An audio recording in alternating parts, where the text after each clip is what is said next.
Order! Order! You are an incorrigible delinquent at times. Behave yourself, man!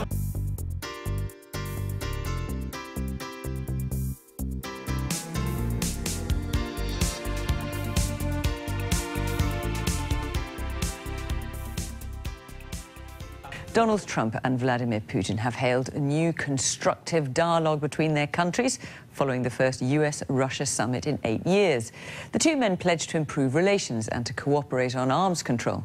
President Putin denied he'd interfered in the US election, though he did admit he had wanted Donald Trump to win, and President Trump pointedly refused to back repeated allegations by US intelligence that Mr. Putin did interfere. Our North America editor John Sopel reports from where the meeting took place in the Finnish capital, Helsinki. As befitting two self-proclaimed strongmen, there was a power play from the off. Vladimir Putin arriving almost rudely late into Finland. It was a bit late. Leaving Donald Trump kicking his heels for nearly an hour. But then, against the constant whir of camera shutters, they sat down at the presidential palace in Helsinki to start their discussion. I think we have great opportunities together as two countries that, frankly, we have not been getting along very well for the last number of years. I've been here not too long, but it's getting close to 2 years. But I think we will end up having an extraordinary relationship. I hope so. I've been saying, and I'm sure you've heard over the years, and as I campaigned, that getting along with Russia is a good thing, not a bad thing. The world wants to see us get along. We are the two great nuclear powers. We have 90% of the nuclear, and that's not a good thing, it's a bad thing. And I think we hopefully can do something about that, because it's not a positive force, it's a negative force. The time has come to talk in a substantive way about our bilateral relations and the many problem areas of the world. With rather fewer cameras present, the two men met for the formal handshake. They then sat alone, just them and their translators, for 2 hours before the working lunch. I think it's a good start. Very, very good start for everybody. That turned into a media scrum until the Secret Service had had enough. And there was a small fracas before the news conference began. A man sitting next to me was evicted, who'd planned to hold up placards. But then the two men appeared, and while not going as far as to claim it was a new dawn, the president was happy to say today had been a turning point. Our relationship has never been worse than it is now. However, that changed as of about 4 hours ago. I really believe that. A lot's been made of the unusual relationship between the two men. Donald Trump has never criticized his Russian counterpart. Was that because of collusion during the election? The Russian leader was dismissive. Can you name a single fact that would definitely prove the collusion? This is utter nonsense. And then this question. Does the Russian government have any compromising material on President Trump or his family? Yes, I did hear these rumours that we did collect compromising material on Mr. Trump. When President Trump was in Moscow back then, I didn't even know he was in Moscow. I treat President Trump with utmost respect. For his part, Donald Trump was again insistent there had been no collusion in the 2016 presidential election. Just to say it one time again, and I say it all the time, there was no collusion. I didn't know the president. There was nobody to collude with. And with President Trump praising Vladimir Putin for his handling of the World Cup, the Russian leader literally and metaphorically passed the ball to Donald Trump for how the relationship between the US and Russia should develop. Well, let's talk to John in Helsinki. John, I can't think that I've ever seen a press conference with a Russian and a US leader like that one. It was pretty extraordinary. What's the reaction been? Well, it was an extraordinary news conference, and you'd have to say, you know, given that they do have 90% of the nuclear weapons in the world, the idea that Vladimir Putin and Donald Trump should build up a good working relationship, should look at areas where there can be cooperation in flashpoints around the world like the Middle East, then you'd have to say that was a good thing. I think the thing that really stood out for me was Donald Trump's utter refusal to acknowledge that there was Russian interference in the presidential election. It's as if he psychologically can't accept it, as if it would somehow invalidate his own victory. And this despite it being the unanimous verdict of US intelligence services. The US Justice Department unveiled that 12 Russian intelligence officers had been indicted last Friday. It is somewhere that Donald Trump wants to go nowhere near. And yet, all the time he doesn't. The questions about what went on in that election will continue. John Sobel in Helsinki, thank you. So the world's two disruptors-in-chief started the day trying to out-disrupt each other. President Putin's opening gambit arriving an hour late, leaving President Trump twiddling his famously small thumbs. But at their extraordinary joint press conference, it was all talk of cooperation and understanding. President Trump criticising not Russian interference in the US elections, but the investigation into it, describing the probe as a disaster for our country. And then there was the unprecedented spectacle of an American president laying into his own intelligence services. Sauntering off his plane almost an hour behind schedule, the message from President Putin, I'm in charge. He's seen Russia become a global pariah. Now he's meeting the leader of the Western world on equal terms. A hurriedly arranged summit, but there was no hurrying his endless convoy. Vladimir Putin is arriving at the presidential palace. He's kept Donald Trump waiting. Classic power play. A celebrity wedding-style tent appropriate for two men who seem to treat politics as showbiz. Now Trump arrives after Putin, but it's the Russian president who made him wait. He didn't look happy about it, but perhaps he was just registering the enormity of America's first formal presidential summit with Russia in nearly a decade. Great to be with you. He chose not to unsettle his opposite number with one of his never-ending handshakes. But his warm words for a country accused of meddling in elections and poisoning people on the streets of Britain will unsettle the world. I think we have great opportunities together as two countries that, frankly, we have not been getting along very well for the last number of years. I've been here not too long, but it's getting close to 2 years, but I think we will end up having an extraordinary relationship, I hope so. I've been saying, and I'm sure you've heard over the years, and as I campaigned, that getting along with Russia is a good thing, not a bad thing. The two presidents' personal relationship is a matter of great controversy. Trump claimed it started at the Miss Universe contest in Moscow 5 years ago. He's since backtracked. And this morning he again tweeted that the investigation into alleged collusion with Moscow was a witch hunt. Today, after more than 2 hours of talks with no advisors present, only translators, these most image-conscious men lunched in the Hall of Mirrors.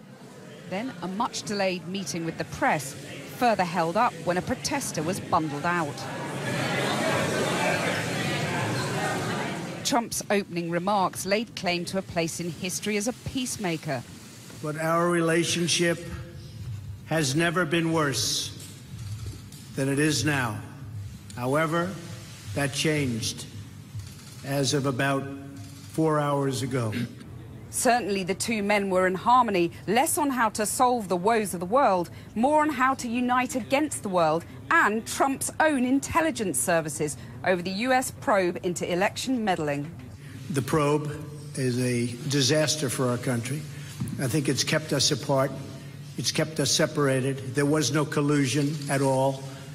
Everybody knows it. We should be guided by facts. Could you name a single fact that would definitively prove the collusion? This is utter nonsense. They colluded in their answers, at least, before a show of bonhomie and a gift of an official World Cup football passed elegantly to the First Lady. Some collusion from the journalists, too, returning to the question of Russian interference. Trump chose to deflect with an answer on Hillary Clinton's emails. What happened to Hillary Clinton's emails? 33,000 emails, gone, just gone. I think in Russia they wouldn't be gone so easily. I think it's a disgrace that we can't get Hillary Clinton's 33,000 emails. There was little of substance on Syria and only the briefest of answers from Putin on his illegal annexation of Crimea. The posture of President Trump on Crimea is well known. and he stands firmly by it. He continued to maintain that it was illegal to annex it. Our viewpoint is different. We held a referendum in strict compliance with the UN Charter and the international legislation. And then the question of what power Putin holds over Trump. Has he, as alleged, collected compromising material on the American president? Yeah, I did heard these rumors that we allegedly collected compromising material on Mr. Trump when he was visiting Moscow. Well, distinguished colleague, let me tell you this. When President Trump visited Moscow back then, I didn't even know that he was in Moscow. I treat President Trump with utmost respect, but back then, when he was a private individual, a businessman, nobody informed me that he was in Moscow. It was a disturbing duet. A former CIA director suggested Trump's performance was little short of treasonous. Tonight, once again, he's left his allies around the globe reeling as foe becomes friend, friend becomes foe.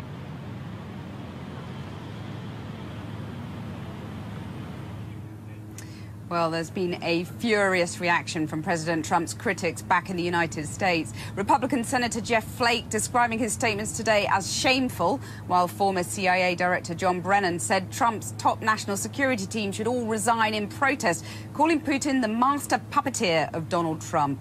Well, let's go live now to Fatima Manji in Washington. Fatima.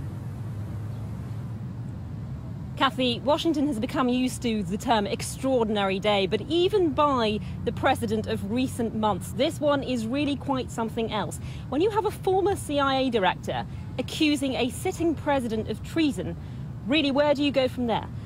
Anger, disbelief, astonishment, all kinds of reaction we've been seeing here to the fact that President Trump stood there in front of the whole assembled media, standing next to the Russian president, effectively equating the American intelligence services with the Russian government, attacking his own intelligence services and saying that he might believe Russia instead. Here's a little bit of flavour of the reaction that we've been seeing here in Washington, just unfolding in the last hour, starting with the voice of former CIA Director John Brennan.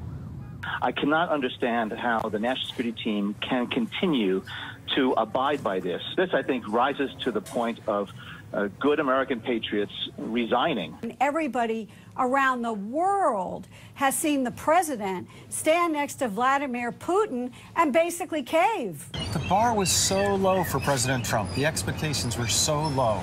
All he had to do was just push back on what I thought were very obvious questions that he knew were coming. And he chose not to do that. He made a conscious decision to side with Putin.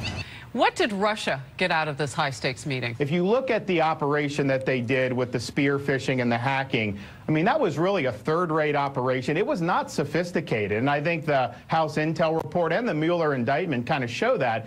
But, man, what mileage have they gotten out of that? And a lot of that is being driven by the president's political opponents, both in the Democratic Party and the press. And I think that's what bugs him about the issue, is that it's used to try to delegitimize his election victory. Well, for President Trump's supporters and for the president himself, of course, there's a pride in showing that he beat Hillary Clinton, that he won the election fair and square. But is it the case that this sort of sentiment is now blinding Trump to the reality of Russian interference in the US elections? Wendy Sherman, the former United States Deputy Secretary of State under President Obama, has pointed out that Donald Trump talks about America first an awful lot. She says today what we've seen is not America first, but Donald Trump first. And it's not just Democrats who've been criticizing the president, but we are now starting to see dissent from Republicans, which is perhaps more shocking. House Speaker Paul Ryan saying that there is no moral equivalence between the US and Russia. The president must appreciate Russia is not an ally. Now, he's someone who's going to be stepping down soon, of course, so perhaps he has a little bit more scope in criticizing the president, but we are starting to see much more critical voices here in Washington. The question is, where do we go from here? At the point that a US president has drawn a moral equivalence between American intelligence services and Russia, where do we go from here? Kathy. Fatima, thanks very much. Well, joining me now from Washington, D.C. is the former US Homeland Security Intelligence Officer and author Malcolm Nance. Mr. Nance, treasonous, John McCain, the former presidential candidate, says it was disgraceful. What's your view on Trump's performance? Well, it was definitely disgraceful. It was absolutely a betrayal of his oath of office. I won't use the word treason because treason is a legal term, which means we're not in a state of war. But his acts certainly violate what he was sent to do, which is to protect and defend the Constitution of the United States. I stand with CIA Director John Brennan when he calls and asks, where are the Republican patriots on this? His whole national security staff should resign. I wouldn't stay there.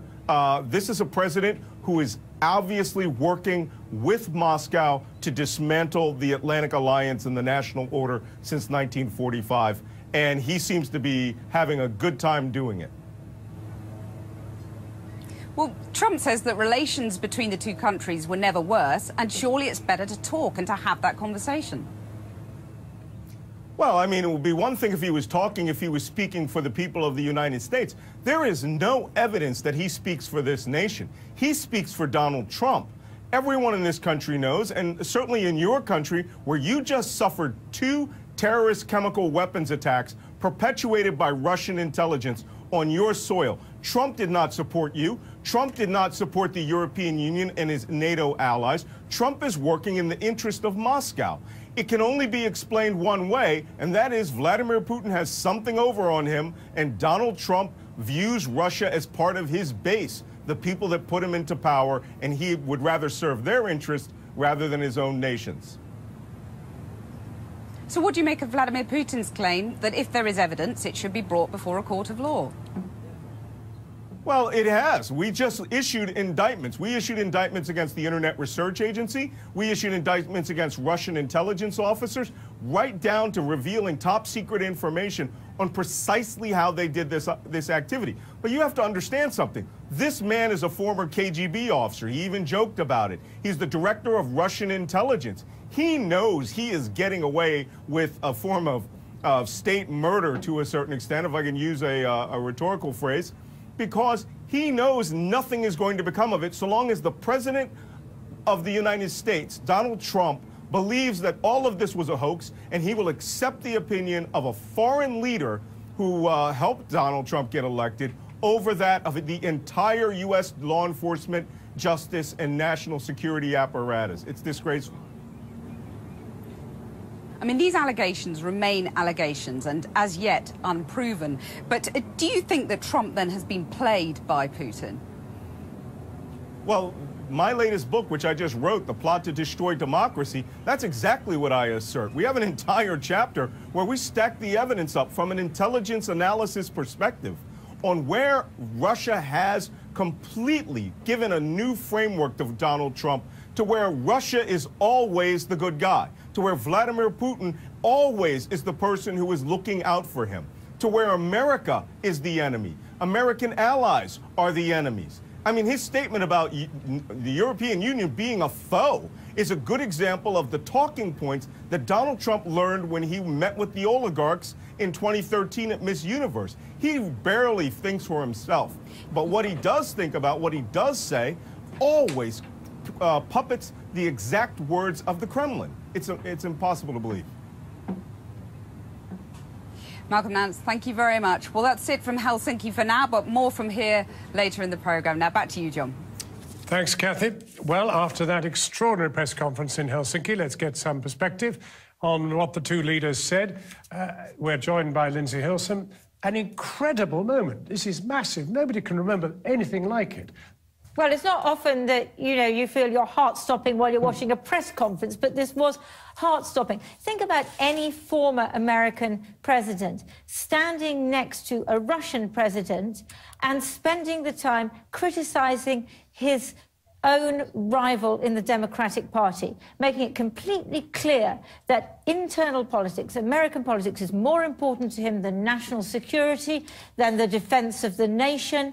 This is what Donald Trump did today. And what he said was that basically he had no trust in his own intelligence agencies. He went backwards and forwards on that. He named the director of national intelligence and said that he didn't believe him as much as he believed Vladimir Putin, all about what happened during the election. He's obsessed with the election. He can think of nothing else. And most extraordinary of all, he seemed to accept Mr. Putin's idea of helping with the investigation. He seemed to want the poacher to turn gamekeeper. I have great confidence in my intelligence people, but I will tell you that President Putin was extremely strong and powerful in his denial today. And what he did is an incredible offer. He offered to have the people working on the case come and work with their investigators with respect to the 12 people. I think that's an incredible offer. So do we have any way of knowing what the Russians make of this? Well, as I said, with the 12 people he's talking about, there are the 12 people who the intelligence officers, Russian intelligence officers, who were indicted on Friday by the American security forces. Sergei Lavrov, the Russian foreign minister, has said that the meeting was magnificent, beyond super. President Putin, who obviously, as he stressed to us, he's a former intelligence officer himself, so he's very good at not giving things away, but I think a little smile did play around his lips. And he was asked at one point, did you want Trump to win the election, and did you instruct your people to help him do that? And he said, I did, because I wanted somebody to come to power who was going to improve relations. So it's not clear whether he was saying that he did instruct his people to help Trump come to power, but he was absolutely clear he wanted President Trump in power. That's what he's got, and he's rather happy about it. Thank you very much, Lindsay. Well, now we are joined from New Jersey by the former US ambassador to NATO, Nicholas Burns. Nicholas Burns, an incredible situation in which you find your own president against your intelligence services. Well, that's exactly it. I think Washington is stunned. The entire country is stunned. I can't remember a time, John, in our presidential history where an American president has not stood up for our intelligence services, our law enforcement community, against the word of a Russian dictator. But we all saw it live on international television today. And I think if you combine this with this disastrous trip, the criticism of your Prime Minister, Theresa May, the criticism of Angela Merkel, describing the EU as a foe, demeaning NATO, I think the credibility of the United States has suffered grievously over the last week, and Donald Trump has done a great disservice to our country. Well, it has been a cascade of most extraordinary statements, exactly as you say, and our concern is how to react. I mean, how do you react to this? How do you ask your allies abroad to react? Well, that's it. I'm most concerned, obviously, about two things. One is the reaction of our NATO allies and our great friends in the European Union. And second is, what will Americans make of this? We're kind of in an Orwellian zone here. If you think about Orwell and Animal Farm of decades ago, where President Trump is essentially saying all of these great friends and allies of the United States, they're now competitors. And he feels free to criticize them at will. And these people over here, our adversaries, they're actually friends of ours. It's a world turned upside down. And it defies logic. It's not right. It's not in our country's interest. I think, John, what I'm looking for is Republican voices to stand up. And you've just seen in the last hour, Senator John McCain, Senator Lindsey Graham, Senator Orrin Hatch, Senator Richard Burr, Republicans, senior ones, committee chairs, all disassociating themselves from President Trump on this issue. You're talking about his base in Congress, in the Senate and elsewhere. I'm wondering about his actual base in the country, because this was a base which felt dispossessed, annoyed with power and the rest of it, and felt they'd been given a rum deal and the rest of it. But were they people who love the Russians and want to hear all this fond talk between the leaders? Of course not. I mean, those are the very people who formed the core of people hostile to Russia over the last several decades.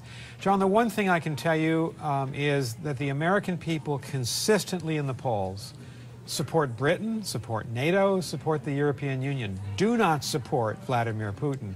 And I'm confident that the majority of Americans remain there. We've not lost our senses as a country, but we have a president who lives in some kind of an imaginary world where he's convinced himself that being at this mythical summit with a powerful figure like Putin is worth the denigration of our allies and worth not standing up to for our own people and our own government, our career intelligence officials. He has a warped view of our national security, and he's conducting a complete overhaul of everything that made us successful with Britain, with NATO, over the last 75 years. Ambassador Burns, thank you very much indeed for joining us. In Washington now, a former chief economic advisor to Russian President Vladimir Putin, Andrei Ilyaniov. But now you've, of course, changed your position to some extent because I believe now that you're quite a critic of Mr. Putin. What do you make of today? No, I did not change my position on issues of political freedom in Russia, civil rights. My position was exactly the same when I was the economic advisor to Mr. President, Mr. Putin, as it is today. There is no changes. So that is why it's Mr. Putin maybe has changed his position, but not myself. That's fascinating, because you think basically he has actually changed his mind and thinks that there's now a new direction. No, excuse me, but just in February 2000, once again, in February 2000, more than 18 years ago, and during my first meeting with Mr. Putin, I said that I deplore his aggression against Chechen people and for killing Chechen people, and he knew my position from that very beginning, and that position did not change since that. So that is why there is no changes in my position. So as for this particular meeting, that's exactly extraordinary, and as many commentators already said so, that is not only shocking, it's unbelievable for a U.S. president to behave as Mr. Trump behaved in Helsinki. It's absolutely clear. And I would not repeat what already has been said by many other people. What I would like to attract attention to several very important statements that have been known right now just from Helsinki. First, Mr. Putin has said publicly that he wanted Mr. Trump to win U.S. election. It's for the first time, openly, publicly, for the whole world, Mr. Putin has stated his position. I think it's very important. Second very important statement that has, which we've heard from Helsinki, that on the very direct question on whom Mr. Trump believes more or just believe, his intelligence services or Mr. Putin, Mr. Trump did not answer. He did not provide any clear and straightforward answer, which means that in this particular situation, he believes Mr. Putin. Not all intelligence community of the United States, all information that became available for the last 2 years for U.S. and for the whole world. This is pretty extraordinary, and we should keep in mind. And third, which is actually is very important for coming whatever months, days, weeks, that agreement on part of Mr. Trump with Mr. Putin's suggestions that U.S. intelligence and law enforcing bodies would cooperate with the Russian bodies that are responsible for tortures and murdering of people, including Mr. Magnitsky, that has been revealed by Mr. Browder. Yes, and now when Mr. Putin has suggested that... You've given us a very good perspective. Thank you very much indeed. It's extremely interesting to hear your view of the whole thing. Thank you very much for joining us. Back to Helsinki, where today's meeting between Presidents Trump and Putin has left the world reeling as the two men united to condemn American intelligence allegations that Russia meddled in the US election. I'm joined now by the Finnish writer Sophie Oksanen. She's written about Russian colonialism and is a long-standing critic of President Putin. Alpo Rusi is a former ambassador and diplomat and was involved in an earlier US-Russia summit. Alpo Rusi first.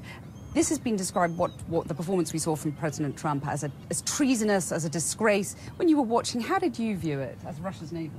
I think this was basically a very demanding summit, and every summit is different. So that there was no clarity about the agenda, for instance. We were expecting surprises, and we managed to get one at the end of the conference when they started discussing meddling issue. What did you, I mean, did you see that as a real sort of breach by President Trump? Did it leave you more fearful as Russia's neighbor? We have always had a very demanding relationship with the Soviet Union and then Russia, and in the long history with Russia, so that it is nothing has changed dramatically in this respect. So that of course we are watching carefully what's going on, and of course we are a little bit worried that this summit started very well, I mean the press conference, but at the end of the conference something happened. Sophie Oksanen, do you feel, you've written about Russia's aggression, do you feel more fearful, or do you feel at least they're talking? I wouldn't use the word fear, because as half Estonian and half Finnish, both of my countries are neighbors to Russia and have always been. So in a way that's where we live. And we are used to this demanding relationship, and we know also what it means. So we need to be careful and aware of what's happening. We need to learn and study more about, let's say, about the information warfare and the toolkit, and not to be played by Russia. Do you think Trump has been played by Putin? I think so. Do you agree with that? I think that not the issue in the future now is that what is the room of maneuvering of Trump from the domestic point of view, because he has problems with the Mueller process. But let's hope, as a Finnish diplomat, of course, I hope that this could be a kind of a turning point, so that we would not face a new Cold War, but we could now somehow set up an agenda for the future between these two countries. But we should not have any deals cut at the expense of the European Union member states. Well, you talk about no new Cold War, but I mean, what has happened today is surely an upending of the world order, isn't it? World order has already been fragile a long time, so that the complex world system is emerging. And of course these leaders also understood, in my view, that this complexity is a new challenge, so that the old agenda may be still there, but they have also a new agenda. Sophie, you didn't want to use the word fearful, but do you think the European Union as a whole should be fearful to hear Trump describing them as foes? Well, that's a nasty expression, but it's part of his strategy to create fuss and confusion. It's a one way to confuse and make the Europe weaker as well, and I think that's the interest both Putin and Trump share. They want Europe to be weak. Also, what he said about how he has been talking about NATO now is like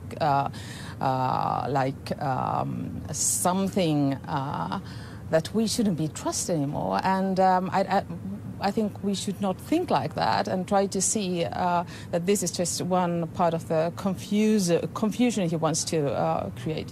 Barely anything on the illegal annexation of Crimea. Did that surprise you? Well, I wasn't surprised. I wasn't expecting it to come up, and that's why we've had demonstrations here in Helsinki, and I've attended them and talked about Crimea and the war in Ukraine, the Malaysian passenger airplane, where unfortunately Russia is to blame for. So there are a lot of then the political prisoners. Russia is having 60 Ukrainians as political prisoners. So there are plenty of these things that are very important, but of course they don't care about it. Well, we don't know what they discussed in private, but thank you both very much for reflecting on a pretty momentous day here in Helsinki. Vladimir Putin wanted Donald Trump to win the US election, and Donald Trump boasted that the relationship between America and Russia had never been worse until his discussions with the Russian president today. Just two of the bold statements in an extraordinary joint press conference at the end of the summit in Helsinki. Their first meeting, but apparently to be one of many. And there was a surreal and even shocking moment when President Trump appeared to agree with President Putin that there was no Russian interference in the US election, thus siding with Putin over the American intelligence services. President Trump characterized the summit as being in the proud tradition of bold American diplomacy, having barred his top team from the negotiating room, including his national security advisor John Bolton, where he and Putin spent only 2 hours only with interpreters. So how does it compare with previous famous East-West summits? Here's our diplomatic editor, Mark Urban. Helsinki, the stage for some of the great Cold War encounters between Soviet and American leaders. And the setting today for something with a very different flavour. Those hoping for daring steps to cut nuclear weapons or to end the war in Ukraine were to be disappointed.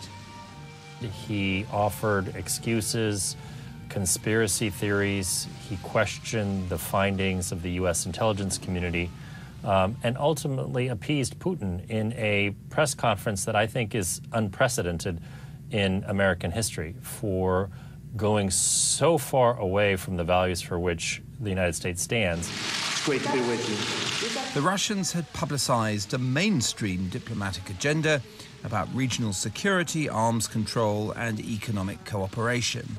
But in the press conference that followed hours of talks, President Trump time and again refought the 2016 election, attacked the FBI, and cast doubt on the verdict of his own intelligence chiefs. Just now, President Putin denied having anything to do with the election interference in 2016. Every U.S. intelligence agency has concluded that Russia did. Who do you believe? My people came to me, Dan Coates came to me, and some others. They said they think it's Russia. I have President Putin. He just said it's not Russia. I will say this, I don't see any reason why it would be, but I really do want to see the server. But I have confidence in both parties. I really believe that this will probably go on for a while, but I don't think it can go on without finding out what happened to the server. President Putin, asked a direct question about the possible existence of Trump compromat, issued a series of non-denials. He was a private individual, a businessman. Nobody informed me that he was in Moscow. Well, let's take St. Petersburg Economic Forum, for instance. There were over 500 American businessmen, the high-ranking, the high-level ones. I don't even remember the last names of each and every one of them. Well, do you remember, do you think that we try to collect compromising material on each and every single one of them? This was as different to a Cold War summit as it was possible to be. President Trump, we heard, spent time talking about Russian interference in the US elections and rejected firmly the Russian annexation of Crimea. But we heard those two things from President Putin. President Trump himself didn't want to repeat those lines in front of the press, apparently, a performance of former CIA director described as treasonous. And reaction to the president's press conference, even among Republicans on the Hill, was largely negative.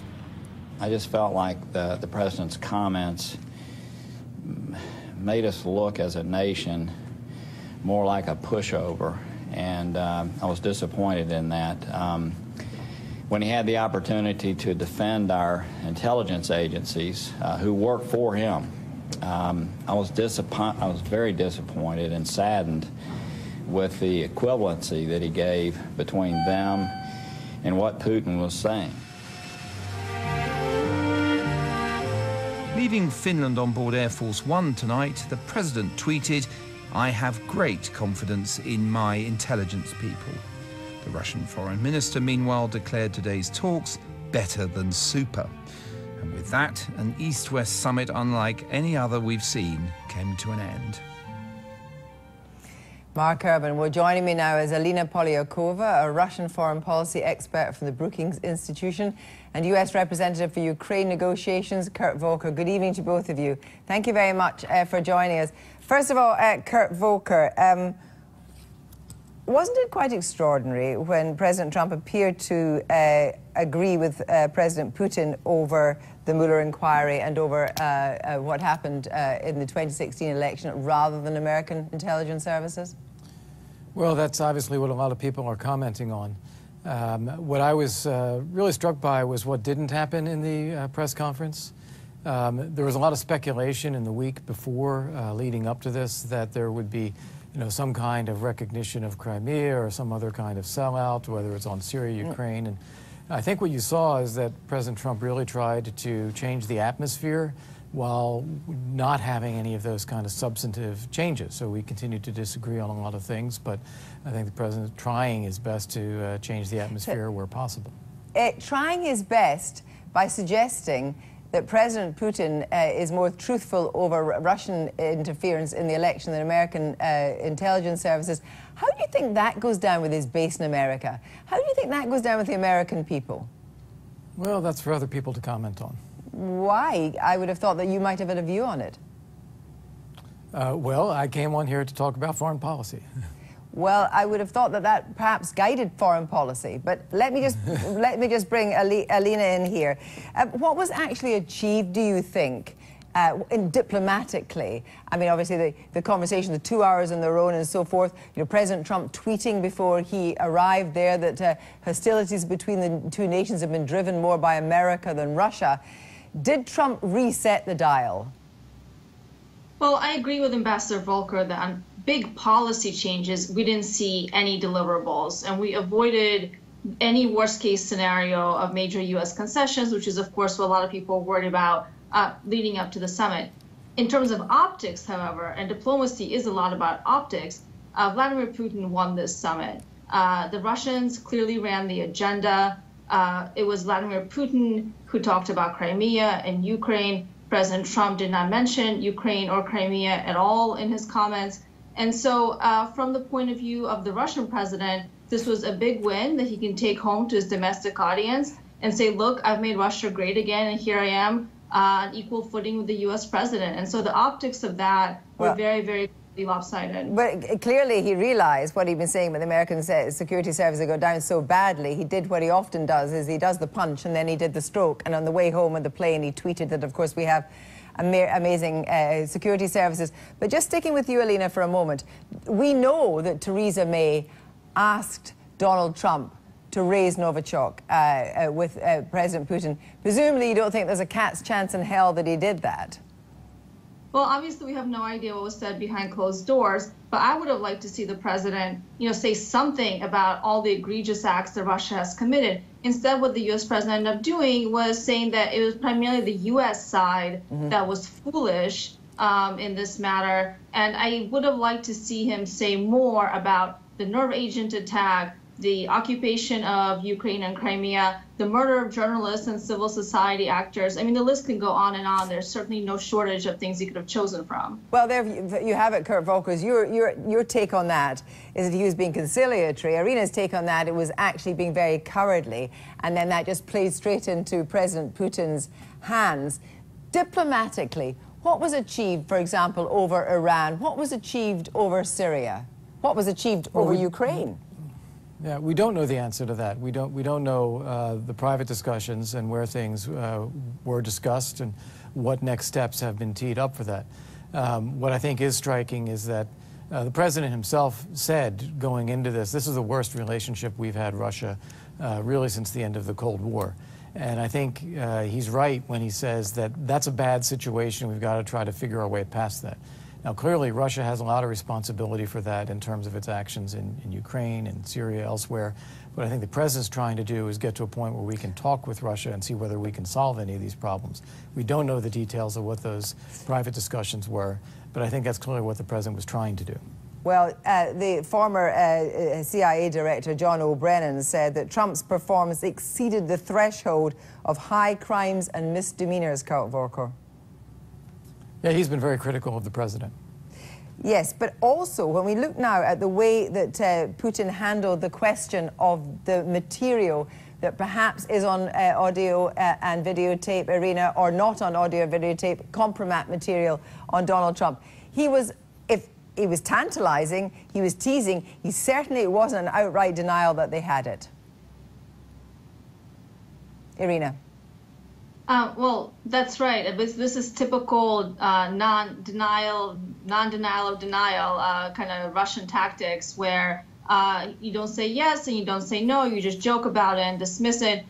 We weren't going to see, frankly, President Putin, flat out admit in front of reporters that the Russian government had something on President Trump. Yeah, but just very briefly at the end, people are talking about the fact that, you know, that Trump thinks he's a deal maker. He likes to eyeball people across the table. He's a businessman. But who he was eyeballing was a man that was a KGB leader for 20 years, who knows all about psychological warfare. How do you think do you think that Trump was actually duped? I think President Putin is a far more experienced diplomat. He's been in power for now 18 years in Russia. This is not his first rodeo, so to say, with the U.S. President's Summit. So he was very savvy. I thought he was very good. I think he achieved exactly what he wanted to achieve, some of the things I mentioned earlier. And I think in many ways, unfortunately, the U.S. President didn't stand up to Putin when he had the chance. And I think that doesn't look good. Thank you both very much indeed.